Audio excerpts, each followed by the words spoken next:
Have you ever met someone for the first time and felt, almost instantly, that you just knew them? Not their life story, not their deepest secrets, but the kind of person they were. Maybe it was the way they shook your hand, the brand of coffee they were drinking, or even just the sound of their laugh. And in that fleeting moment, a complete narrative bloomed in your mind.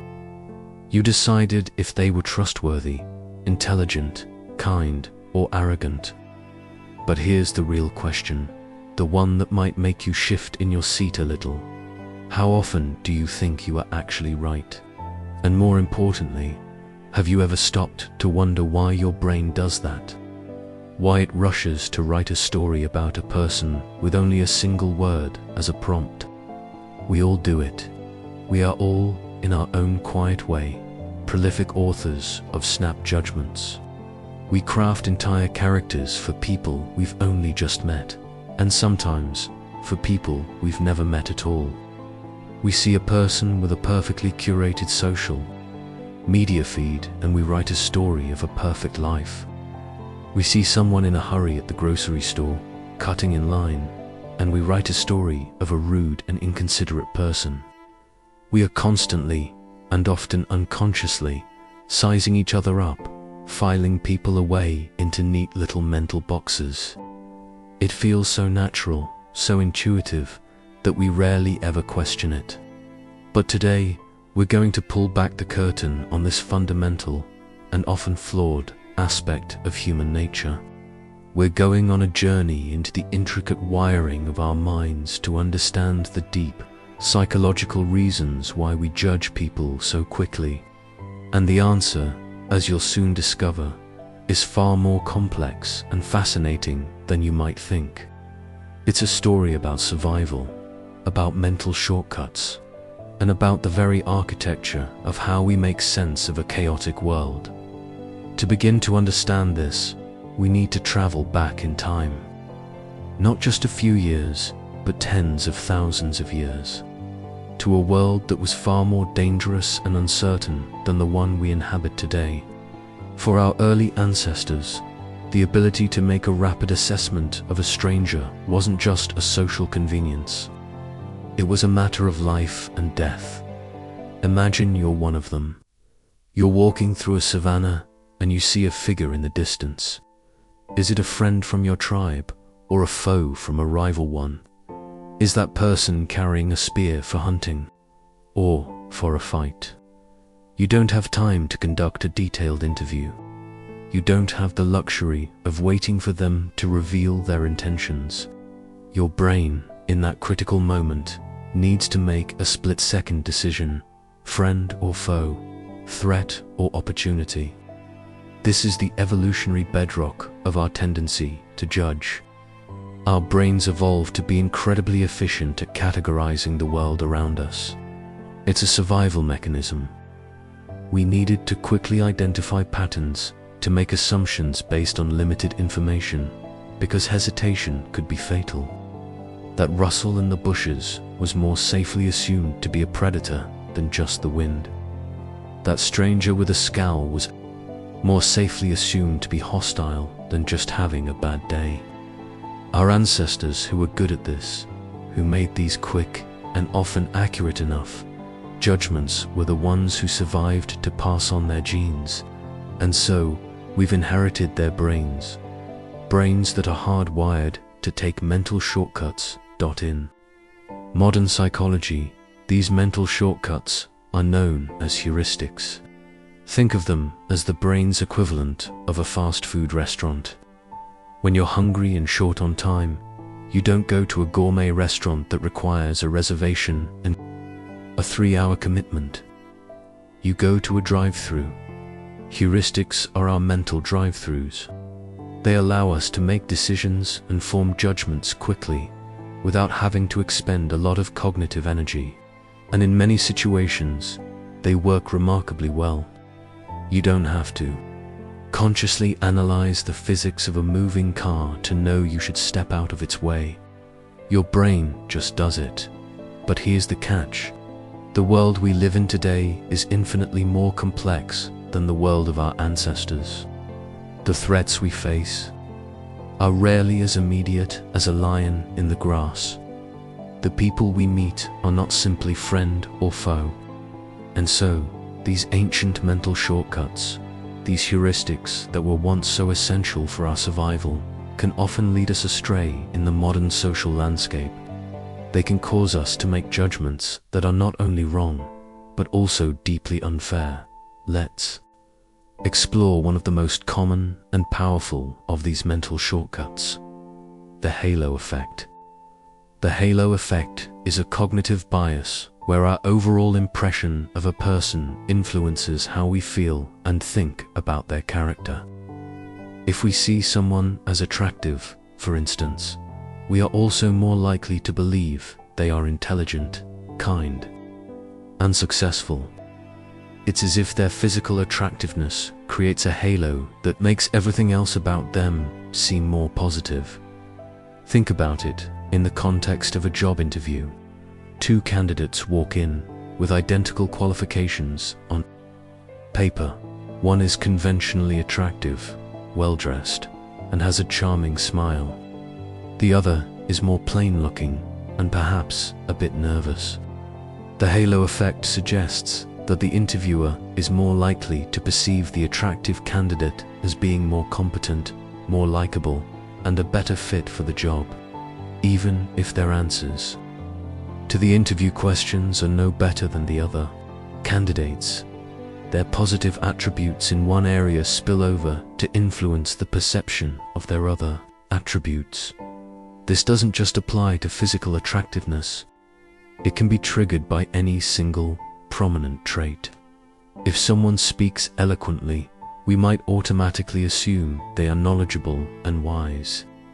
If someone is a successful entrepreneur, we might assume they are also a good person, a great leader, and have a happy family life. The halo effect simplifies the messy reality of human beings. People are complicated. A person can be brilliant in their field, but deeply flawed in their personal life. They can be incredibly kind to animals, but rude to service staff. But our brains don't like this complexity. They prefer a coherent, simple story. The halo effect provides that story. It takes one piece of information and uses it to paint the entire picture. But what happens after we've made that initial, lightning-fast judgment? Our brains don't just stop there. In fact, they go to great lengths to prove that our initial judgment was correct. This is where another powerful psychological principle comes into play: confirmation bias. Confirmation bias is the tendency to search for, interpret, favor, and recall information in a way that confirms or supports our pre-existing beliefs or hypotheses. In other words, once we've decided that someone is, say, arrogant, we will actively look for evidence that supports that belief, and we will conveniently ignore any evidence to the contrary. Let's go back to our grocery store example. You've decided that the person who cut in line is rude. For the rest of your shopping trip, you might subconsciously watch them. If they impatiently tap their foot while waiting for the cashier, your brain will say, "See, I was right." So impatient. If they speak curtly to the bagger, your brain will nudge you again. Yep, definitely a rude person.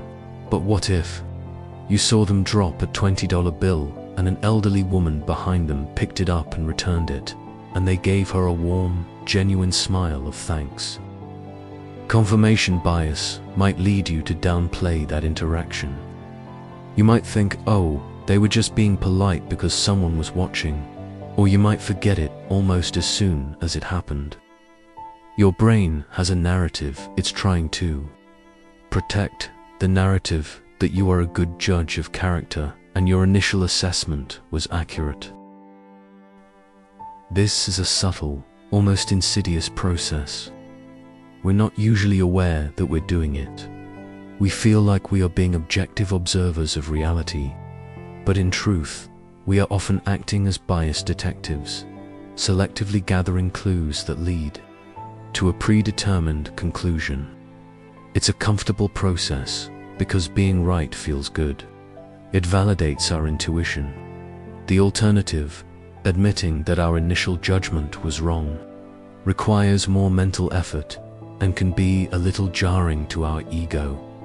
And this tendency for quick judgment isn't just shaped by our evolutionary past and our cognitive biases, it's also profoundly influenced by the culture and society we grow up in.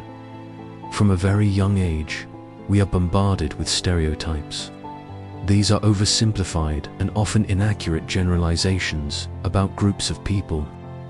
We learn them from the media we consume, from the jokes we hear, and sometimes from the attitudes of the people around us. Think about the classic archetypes we see in movies and on TV. The nerdy character with glasses and a socially awkward demeanor, the glamorous but ruthless businesswoman, the rebellious teenager with a leather jacket. These are cultural shortcuts, pre-packaged narratives that we learn to associate with certain appearances or behaviors. So when we meet someone in real life who fits one of these molds, our brain can't help but retrieve that pre-existing file. We see a person with tattoos and our brain might flash images of rebellion or nonconformity, because that's the story we've been told. We meet a librarian and we might automatically assume they are quiet and introverted, because that's the stereotype. These are what psychologists call implicit biases. They are the unconscious attitudes and stereotypes that affect our understanding, our actions, and our decisions, and because they are implicit, they are incredibly difficult to recognize in ourselves. We might consciously believe in equality and fairness, but our implicit biases can still influence our snap judgments in ways we don't even realize. They are the invisible fingerprints of our culture on our subconscious mind.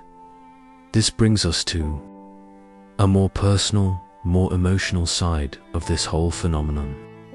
So far, we've talked about the why from a detached, psychological perspective. But what does it feel like to be on the receiving end of a quick judgment? It can be incredibly painful. To be dismissed, to be misunderstood, to be put into a box that you don't belong in can feel like a deep violation of your identity. It's the feeling of someone reading the cover of your book and thinking they know the whole story. Imagine you're having a really bad day. Maybe you just got some terrible news, or you're in physical pain. You're at a coffee shop and you accidentally spill your latte on someone. You're flustered, you're overwhelmed, and you might not be able to offer the most eloquent or gracious apology in that moment. The person you spilled coffee on might immediately judge you as clumsy, careless, or rude. They have no idea about the invisible storm raging inside you. In that moment, you are not a complex human being with a rich inner life. You are simply the person who spilled coffee. To be reduced to a single, unfortunate action is a profoundly dehumanizing experience. And what about when we are the ones doing the judging? It's not always a comfortable experience either, especially when we are confronted with evidence that our initial judgment was wrong. This is where a fascinating psychological concept called cognitive dissonance comes into play. Cognitive dissonance is the mental discomfort we experience when we hold two or more contradictory beliefs, ideas, or values, or when our beliefs are inconsistent with our actions. Let's say you've formed a strong negative opinion of a new colleague. You've decided they are lazy and incompetent, but then you're assigned to work on a project with them, and you discover that they are incredibly hardworking, creative, and a pleasure to collaborate with. This creates a conflict in your mind. On one hand, you have your pre-existing judgment. This person is lazy. On the other hand, you have this new, undeniable evidence. This person is a great worker. This conflict creates a feeling of mental discomfort of dissonance. And our brains, in their relentless pursuit of coherence, will try to resolve this dissonance. We have a few options. We can change our initial judgment and admit we were wrong.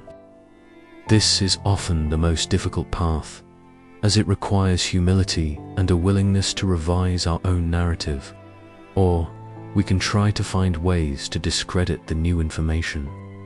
We might tell ourselves, well, they're only working hard on this.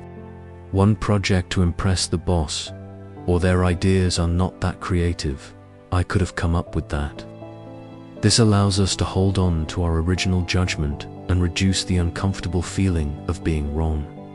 This internal battle, this struggle to reconcile our quick judgments with the complex reality of other people, is a constant and often unconscious part of our social lives. It highlights the tension between our brain's need for efficiency and the rich, nuanced, and often contradictory nature of human beings. So, here we are, armed with a deeper understanding of the intricate machinery of our minds. We know that our tendency to judge people quickly is not a personal failing or a sign of a bad character. It is a deep-seated legacy of our evolutionary past, a product of the mental shortcuts our brains use to navigate a complex world. It's fueled by cognitive biases like the halo effect and confirmation bias, and it's shaped by the cultural stereotypes we absorb throughout our lives. Knowing all this doesn't magically stop us from making snap judgments. You will still walk into a room and form an instant impression of the people around you. Your brain will continue to write its quick, shorthand stories. This is not something we can simply switch off. It's part of our operating system. But what we can do is cultivate a sense of awareness. We can become more mindful of this process as it unfolds within us. When you feel that instant judgment forming, that neat little label popping into your head, you can take a moment to pause. You can ask yourself, what is this judgment based on? Is it based on a single piece of information? Is it being influenced by a stereotype? Is there another possible story here? This isn't about scolding yourself for having the thought. It's about approaching your own mind with a sense of curiosity. It's about recognizing that your first impression is just that, a first draft, a rough sketch. It is not the finished portrait. The real story of a person is always more complex, more interesting, and more beautifully messy than our initial judgment can ever capture. The world is not a simple place, and the people who inhabit it are not simple characters. We are all walking, talking novels, with chapters we are proud of and chapters we would rather keep hidden. We have moments of grace and moments of weakness. We have strengths that shine brightly and flaws that we struggle with in the quiet of our own hearts. To judge another person quickly is to deny them their complexity, to flatten their story into a single, simplistic headline. And perhaps, in learning to be more patient with the stories of others, we can also learn to be more patient with our own. We can recognize that we too are more than the sum of our worst moments, our most awkward interactions, or our most visible flaws. We are all works in progress, constantly revising and rewriting our own narratives. The next time you meet someone new, try to remember this. Try to see beyond the initial impression, beyond the mental shortcut. Try to leave a little space for the story to unfold. You might be surprised by what you discover. You might find that the person you were so quick to label is far more fascinating, far more relatable, and far more human than you could have ever imagined. And in that discovery, you might just find a deeper, more compassionate way of moving through the world.